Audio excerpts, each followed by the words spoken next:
Fuck you, big nose. You are such a big nose. Big nose, big nose, big nose. Fuck you. Lahat ng drama, tawanan, balita at all-time favorite music hits. Sa lungkot at ligaya, kami pa rin ang inyong kasama. We're the place where you truly belong. Mula sa TVH Group of Networks, ito ang inyong himpilan. Ito ang inyong tahanan. Number 1 sa Mega Manila.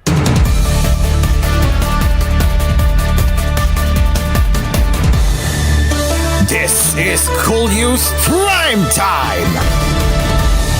Luzon, Visayas, Mindanao. Ako po ay yung mas malaking ako ang mas malaking ilong pero mas malaki pa si Gabriel Ansaldo na si Geometric Tomato. Una sa lahat mga kapamilya. Ito, Diyos ko na naman.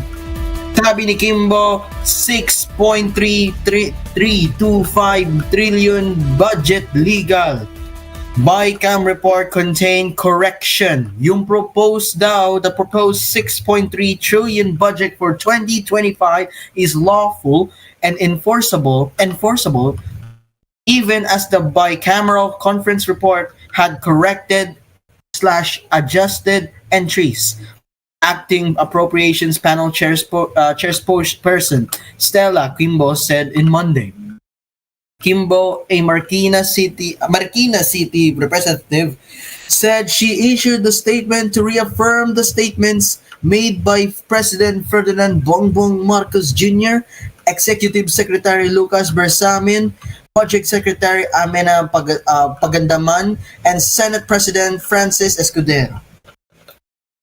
These officials issued such statements after former President Rodrigo Duterte and his allies alleged that the president has signed a defective budget bill for 2025 since it was based on a bicameral conference report containing blank items.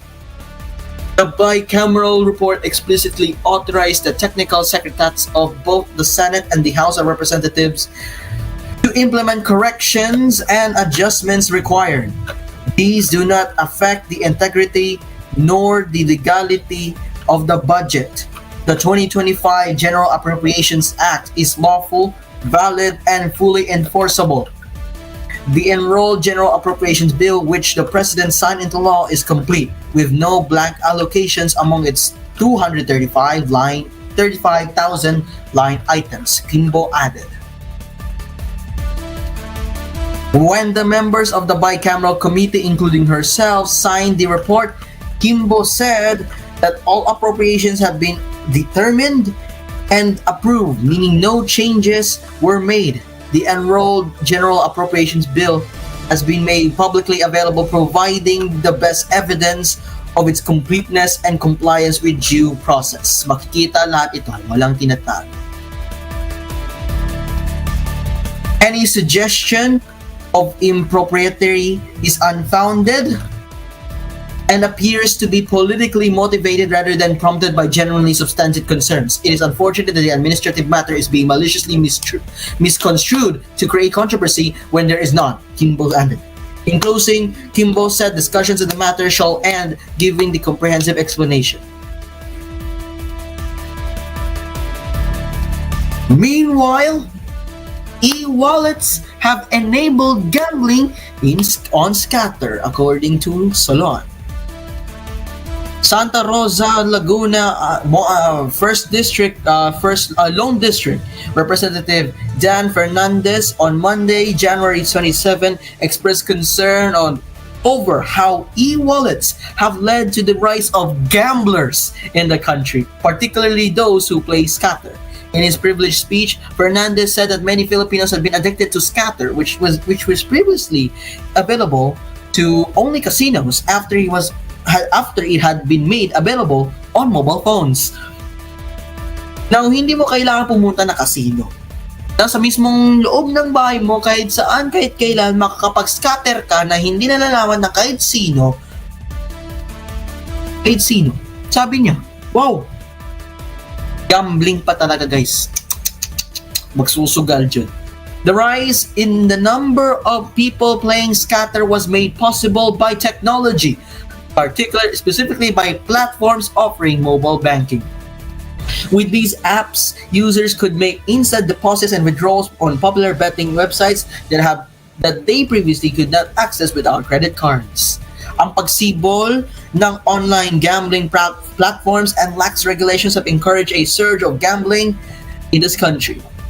He added. He noted that influencers who promote gambling have also contributed to the problem. As some cases of mental health issues, including depression that led to suicide, are also triggered by, you guessed it, gambling addiction, Fernandez urged Congress to look on how mobile payment platforms have played a role in the rise of gambling. This Congress needs to find out the moral issues surrounding payment platforms being used for easy access for numerous gambling sites that led to the destruction and the morality of this nation, creating destruction of family values and relationships, causing gambling addiction not to those who are vulnerable, not only to the vulnerable ones, but also to the gambling class. The gambling addiction is becoming a worldwide public health problem with the development of electronic forms of gambling and the growing liberalization of the gambling market, he added. To have an opinion on this, I will say that you shouldn't blame on those, hindi natin dapat sisihin yung mga of course yung mobile payment platforms like for example GCash or Maya. Dapat sisihin natin yung websites for encouraging. Dapat isisi din natin yung mga influencer kasi sila naman din yung may sala yan. Alright everyone, it's now 10:38 Philippine Standard Time. Continuing with the news, a smaller Philippine Coast Guard ship keeps China vessel from the Zambales coast. The PCG said that its 44-meter vessel, the BRP Cabra, had managed to prevent a bigger Chinese ship from getting closer to the coastline of Zambales. BRP Cabra, despite its smaller size than the Chinese Coast Guard's vessel 3103, has been successful in preventing from advancing from the coast to the coast of Zambales. It added that the ship had kept CCG's 3103 in a distance of 185.2 kilometers from the EEZ of the Philippines. While BRP Cabra is only 44 meters in length, the Chinese Coast Guard deployed another vessel in a distance, appearing to serve as a supporting vessel for the CCG 3103. Additionally, the CCG 5901 was also spotted a few nautical miles from CCG 3103. The PCG or the Philippine Coast Guard vowed to not allow China to alter the order in the South Chinese Sea, also known as the West Philippine Sea, by encroaching closer to the Zambales coastline in the northern Philippines. Despite the developments, the PCG remains committed to challenging the illegal presence of CCG vessels, he said. And coming up on koolNews Primetime, let's have today is Bini Aya's birthday. And more headlines. We'll be right back on koolNews Primetime.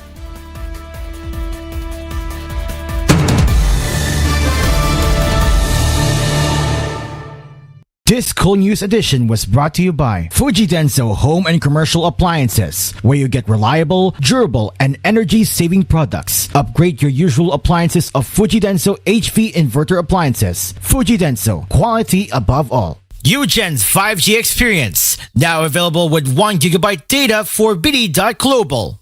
Shalom Kainan Restaurants, the Philippines' first ever contemporary Filipino Jewish cuisine, now serving you in 10 locations nationwide.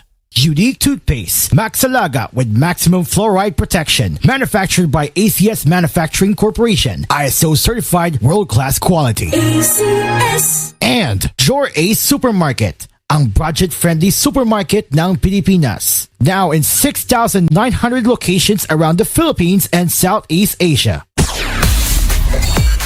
All your Asian favorites, kasama ka namin dyan.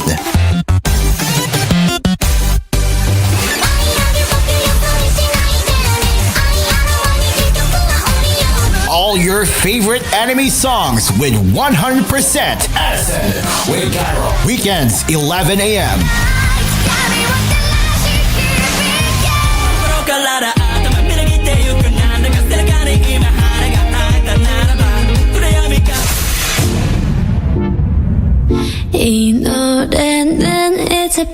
Paboritong K-pop music?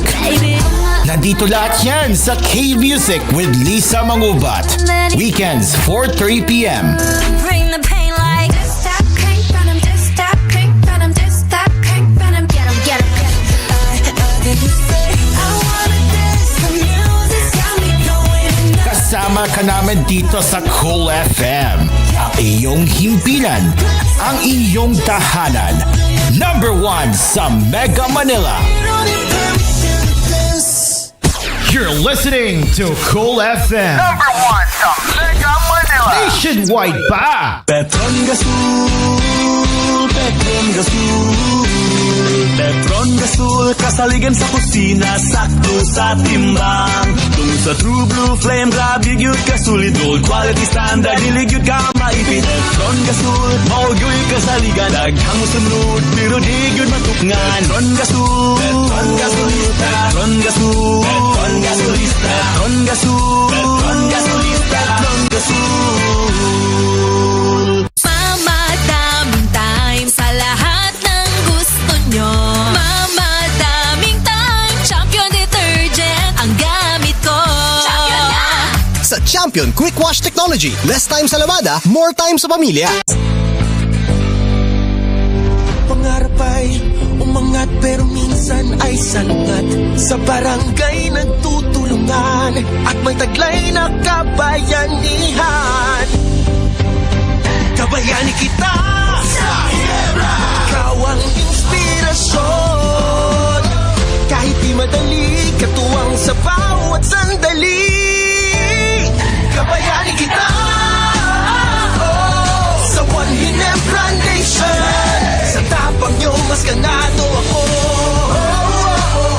Kabayani kita, oh, sa One Ginebra Nation. Kaya para sa barangay, ako namang magbibigay. Kabayani ka, Kabayani, kabayani, kabayani kita. Luzon, Visayas at Mindanao. Never say die, isigaw. Kabayani kita. Drink responsibly. Yeah. Sa ulo ng mga balita.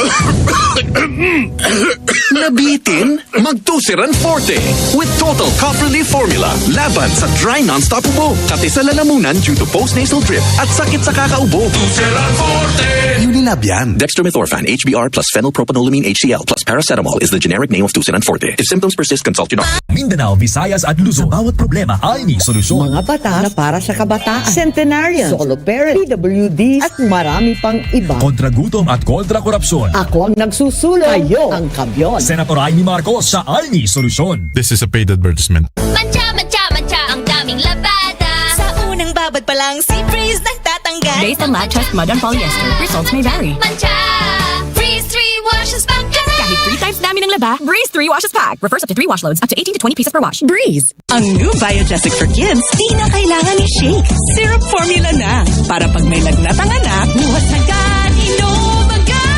New Biogesic for Kids. Mas pinagaling, magpagaling versus previous formulation. Unilab yan. Paracetamol is the generic name of Biogesic. If symptoms persist, consult your doctor. Pag may lagnat si bunso at mapait ang gamot, pahirapan sa pag-inom. Pero pag Kidilets, madaling inumin para gumaling. United Home Kidilets. Chewable paracetamol in candy flavors. Unilab yan. Paracetamol is the generic name of Kidilets. If symptoms persist, consult your doctor.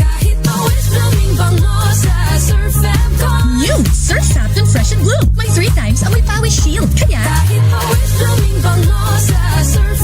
based on lab test and select fabric versus detergent powder only. Surf. Ako po si Vice Ganda, sumusuporta sa 107 ang Kasangga. 107 now, 107 now, 107 now. Ang Kasangga. 107 ang Kasangga. Party list.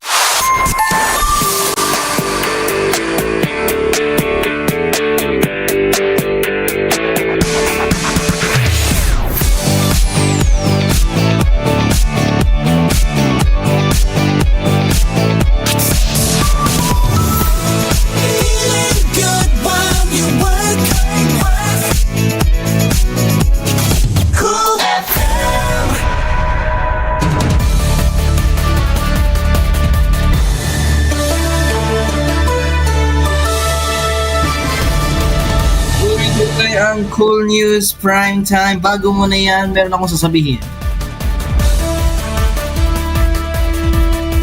Pamilya, Geo News na po tayo mga kaibigan. Real na tayo guys. This is real guys. Totoo na nga. It's real. Totoo, legit, totoo. Walang clickbait. This time. Oh my God. Geo News na tayo. Okay. Una sa lahat. Bago muna tayo mag-Geo News, mas malaki po ang ilong ni Gabriel Ansaldo kaysa sa akin. Yan po ang clarification. Maraming salamat. Oo. Malaki po ang ilong po ni Gabriel Ansaldo. Mas malaki yan kaysa sa akin. Oo. Totoo yan. Hindi yan fake news. Okay? Bago muna yan, simulan natin ang mga balita with something. Ay, hindi pala pwede. Bros. What the Sigma? Okay. Samantala, si Chito po. Of course. Love na love niya pa rin si Imogen. Pati rin si TCP. Love na love niya din si Imogen. Oo. Love na love niya talaga si Imogen. Seryoso, guys. Oh my God, that's actually crazy. And of course, ito.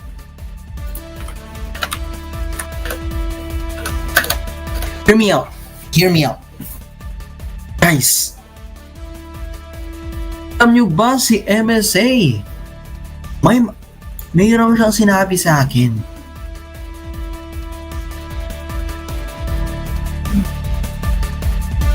Okay? Kasi daw sa February 1, may magbabalik. That's right everyone. Ladies and gentlemen, here's some cool FM news right now. There is another show that is coming to the airwaves. Abangan natin yan sa May Tulugan next Friday. Sa May Tulugan. Okay? May magbabalik. Okay? May magbabalik talaga, guys. Meanwhile, sa Geo News naman tayo, may nag-comment sa comment ni Blue Wave. Sabi ni Paco Hub 1145, walang credibility, doon bias yung GMA. Ito masasabi namin, wala kaming pakialam. That's all I can say. That's all I can say. Wala akong pakialam. I don't give a shit. Okay? I don't give a shit. Alright? Oh. I don't give a shit, man. What an idiot. Alright? What an idiot.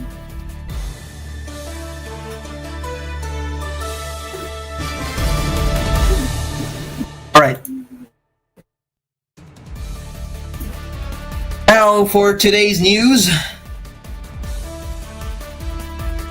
Senate okays bill giving legal aid to military uniform personnel. The Senate on Monday approved on the third and final reading a bill that seeks to provide free and legal assistance to military and uniform personnel facing charges due to incidents related to the performance of duty.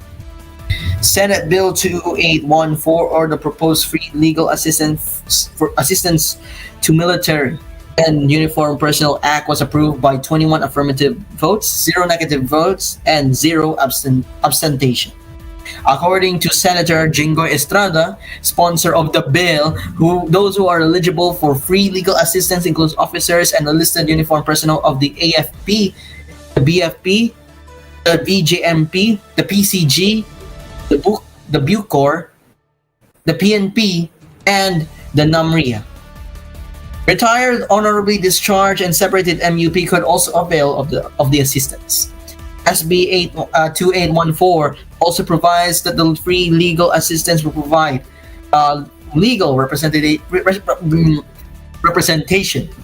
in civil, criminal, and administrative proceedings, legal advice or consultations, preparation of pleadings, motions, memoranda, and all other legal forms and documents, court fees and other related fees, and the notarization of documents. SB 2814 counterpart bill was in the House of Representatives, was approved on final reading on December 2022.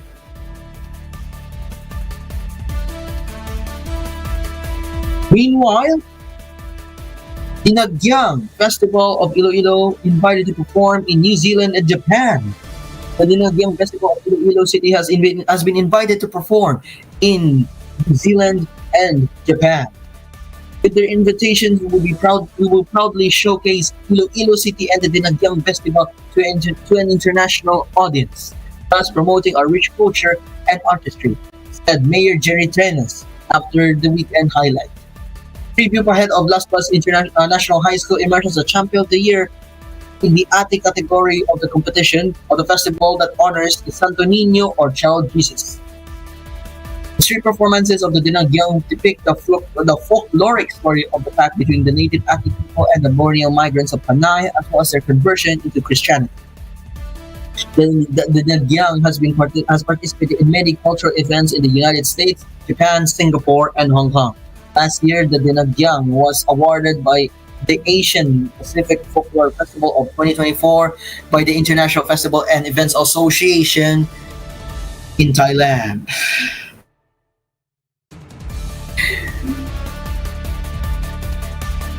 And for showbiz news again, today is actually Beanie Aya's birthday. So happy birthday to Beanie Aya Arceta today. And of course, yesterday was, Beanie Joanna's birthday. So happy birthday to her as well. Magkatabi-tabi ng birthday. Now, continuing with the news, let's have some opinions again later on after this short break.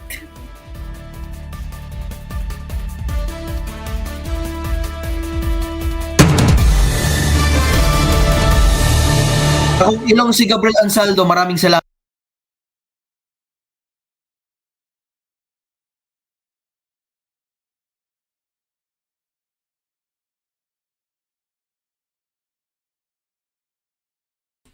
You're listening to Cool FM. Number 1 sa Mega Manila. Nationwide pa! Dumarami na ang gumagaling sa Sid Panyawan Herbal Capsule. Ako po si Antonio de la Cruz from Northern Cotabato. Dati po sumakit yung likod ko pero ngayon gumaling na dahil sa Sid Panyawan. Ako po si Kin. Dati po sumakit po aking tiyan at likod at ulo. Ayun, ininom ko yung herbal capsule. Pagkatapos bigla ako gumaling. Ay bay, natuwang aking misis. Mabibili sa lahat ng drugstores nationwide.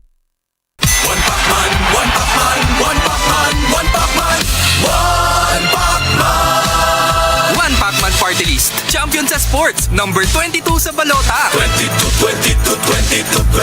tayo. Tight game. Shoots and it's Nabitin? Magtusiran Forte. With Total Cough Relief Formula. Laban sa dry non-stop ubo. Kati sa lalamunan due to post-nasal drip at sakit sa kakaubo. Tusiran Forte. Unilab yan. Dextromethorphan, HBr plus phenylpropanolamine HCl plus paracetamol is the generic name of Tusiran Forte. If symptoms persist, consult your doctor.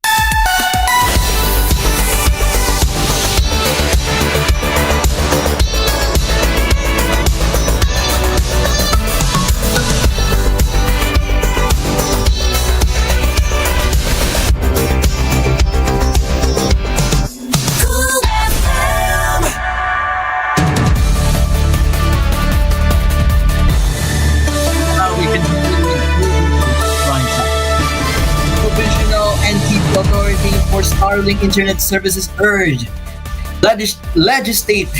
Legislators are urging the National Telecommunications Commission or the NPC to grant Starlink Internet Services Philippines a provisional authority to operate whilst awaiting congressional approval of its franchise. House Ways and Means Committee Chairperson Joey Salcilida and Ilocos Norte Representative Angelo Barba had each filed House resolutions advocating for this action. They emphasized that Starlink Philippines is already an accredited satellite systems provider and/or operator or SSPO, an authorized value added service provider in the country. Salceda highlighted that although Starlink's Philippines has obtained regulatory accreditations to provide internet services, provisional authority is essential for constructing and operating satellite ground stations. These ground stations are critical to improving and expanding satellite broadband services nationwide. He noted that the compliance with Republic Act 3846, which governs the radio transmitting and receiving stations, requires any entity to secure a congressional franchise. A provisional authority would align Starlink Philippines with the NTC's position that satellite ground stations qualify as radio stations under this law. The installation of these satellite stations is vital to enhancing internet connectivity in the Philippines using low Earth orbit satellites. These satellites orbiting at altitudes of 2,000 kilometers or lower enables faster internet speeds and lower latency. He further underscored the importance of robust internet infrastructure, particularly in disaster response and recovery. The Philippines is highly vulnerable to natural disasters, making reliable internet services crucial for emergency communication and public safety, Salceda added. Two bills seeking to grant Starlink Philippines a franchise, House Bill 101954 and Senate Bill 2844, are currently pending. And now for opinions in regards to what is going on right now in the world. Of course, about that Starlink thing, let's just give them a license, because let's be for real, they really need it, okay? We should probably give them that, alright? And now, oh my god, bakit yung aking balita puro sa Hawaii? Okay. This time, from Hawaii News Now, ito international news to ha. Man orders drill online, receives printed photo of one instead. No way. A Georgia man has been trying to get a refund for months after he ordered a drill from AliExpress, but he received a printed photo of one instead. Guys, nag-order sa AliExpress ng isang drill. Pagkatapos, ang nakuha niya, printed picture. Sylvester Franklin of Savannah, Georgia, decided that it was time for some new tools, so he logged to AliExpress and ordered a drill, among other items. He did not get what he paid for. He sent me this. A picture is what they sent me. Instead of the actual drill, Franklin received a printed picture of the drill he ordered. He says that more items in the order are incorrect. I paid $22.47 for a pressure washer, and this is what I get. It's a screw. Franklin has been going back and forth with AliExpress since he ordered the items in November, but hasn't still received a refund. And this concludes your koolNews Primetime. Coming up next is your Totoy na Lamang, mga kaibigan. Thank you very much for listening to 99.5 Cool FM, simulcast through News Radio 93.1. We'll see you all tomorrow ulit. This is home, mga kaibigan. Mabuhay!